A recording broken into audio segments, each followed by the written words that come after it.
yang dimana untuk menyelesaikan tugas UAS dari Kapita Selekta IPA yang diampu oleh Bu Feni Widianti MPD. Nah, langsung saja untuk menghemat waktu, pada pembahasan kali ini itu saya mengambil 4 topik. Yang pertama itu ada pengertian, yang kedua ada integrasi dalam Al-Quran, kemudian yang ketiga ada organ-organ pada sistem ekskresi, kemudian yang terakhir itu ada gangguan pada organ sistem ekskresi. Oke guys, langsung saja pada topik pembahasan yang pertama itu ada pengertian.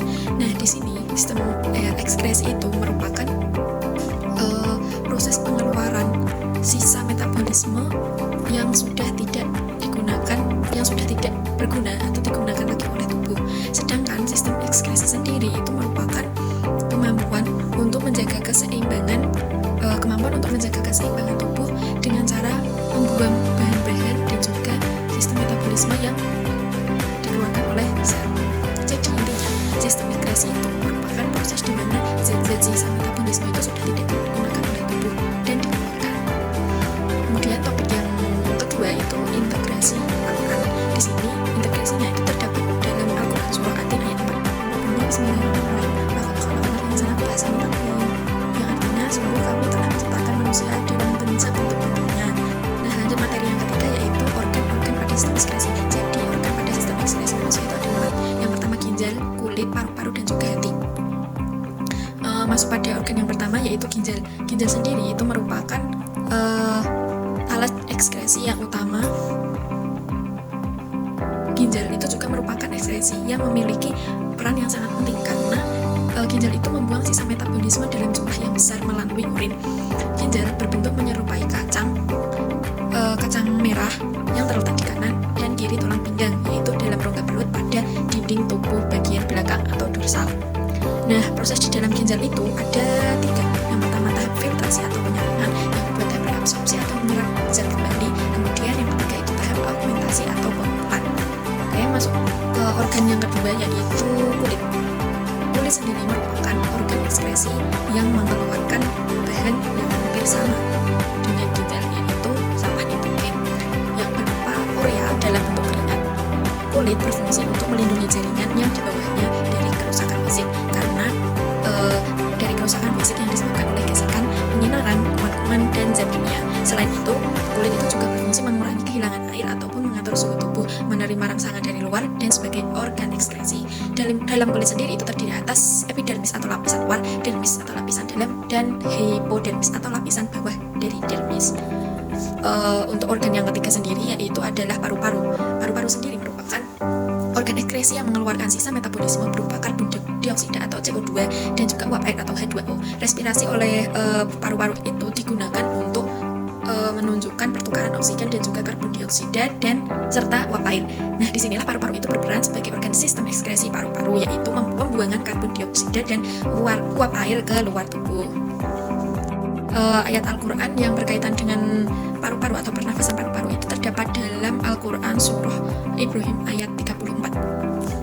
Nah, untuk struktur dan juga bagian-bagian paru-paru kanan dan kiri itu antara lain trakea, bronkus, lobus, alveolus, dan juga pleura. Langsung saja pada organ yang terakhir itu adalah hati, di mana hati merupakan organ ekskresi yang memiliki kemampuan menetralisir racun dan juga menghasilkan getah madu. Hati memiliki peran dalam mengubah NH3 atau amonia menjadi urea yang nantinya itu akan dibuang melalui ginjal. Langsung saja masuk materi yang terakhir yaitu gangguan pada sistem ekskresi manusia. Yang pertama itu gangguan pada ginjal, dapat berupa kanker ginjal, batu ginjal, diabetes mellitus dan juga hematuria. Untuk sebab-sebabnya bisa kalian cari sendiri. Kemudian gangguan yang kedua itu di kulit, itu berupa kanker kulit, biduran, biang keringat dan juga jerawat. Gangguan pada organ yang ketiga itu paru-paru itu berupa asma, pneumonia dan TBC. Terus gangguan organ sistem ekskresi yang terakhir pada hati itu berupa hepatitis dan juga penyakit kulit. Di sini saya juga mencantumkan miskonsepsi. Yang pertama itu organ biasanya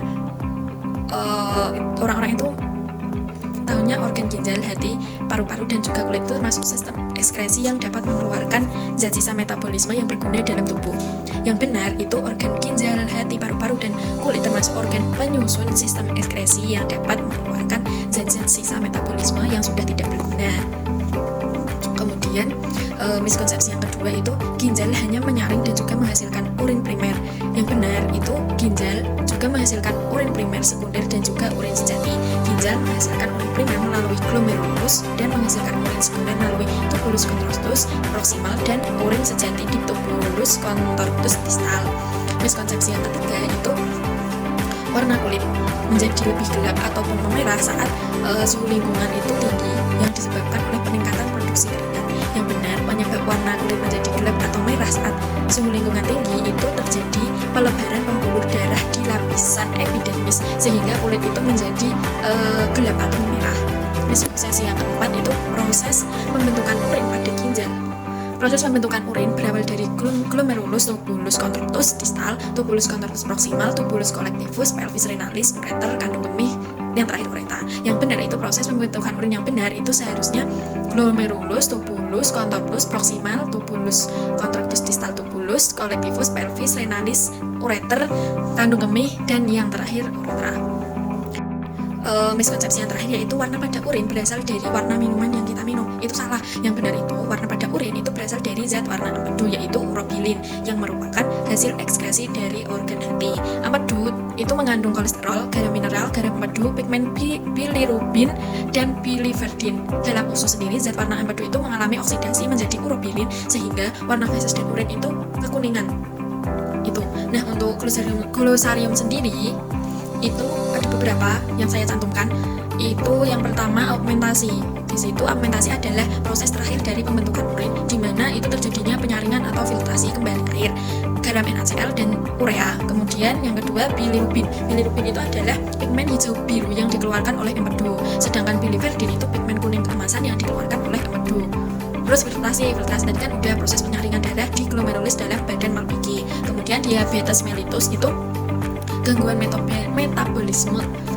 metabolisme karbohidrat karena kelenjar pankreas itu tidak mau mensekresi insulin yang cukup dengan gejala adanya gula dalam urin, turunnya bobot badan, dan selalu haus dan lapar dan juga banyak kencing. Kemudian reabsorpsi itu proses penyerapan kembali bahan yang masih ada dalam darah setelah mengalami penyaringan atau filtrasi. Kemudian urobilin itu pigmen kuning kecoklatan yang dikeluarkan oleh empedu untuk memberi warna pada feses dan juga urin.